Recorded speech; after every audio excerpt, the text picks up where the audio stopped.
I do think it really does need to be said that the reason they're doing this is just to try to glaze Disney, to try and keep them relevant as it becomes more and more apparent that the better studio, Nintendo Illumination, are going to destroy Disney this year with the Super Mario Galaxy movie. And the Zelda movie is going to destroy everything in the Black Sabbath next year.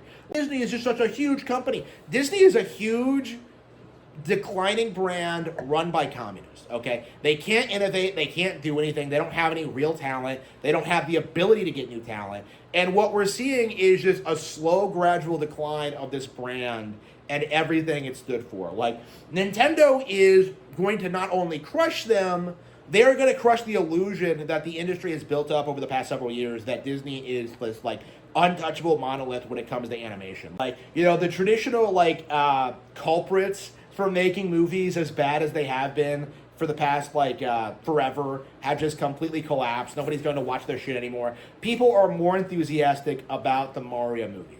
Like, there is no denying that Mario is a bigger brand than Frozen, than Spider-Man, than, like, Hoppers, okay, then Toy Story. What you have is this, like, endless potential for growth.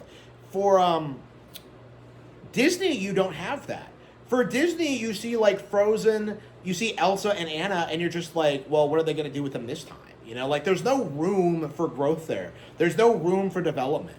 You know, like, by their nature, Disney movies should be one-offs, you know, where you just kind of have, like, the general setup and then the conclusion. You know, like, they can't really, they're not really designed to go on indefinitely the way that, like, most Nintendo brands are. Right? And what ended up happening is that those brands became bigger and bigger and bigger and are still relevant today, while way more widely accepted today. While today, games like, you know, things like sports, you know, things like live TV, are like things like traditional theater going experiences, they're on the decline because the Japanese and entertainment industry was just so much better than what the West was offering. And now we're kind of seeing the same thing happen to Nintendo specifically. Because Nintendo has been going through, like, this similar process where, like, you know, all of, like, the built-in, like, xenophobia against Japanese products have just kind of, like, collapsing, and people are still trying to maintain, like, the illusion of power and control when Nintendo is just bigger than everything. You know, like, Hollywood is propped up by just fake numbers and propaganda. You know, it doesn't have any real cultural impact or relevancy.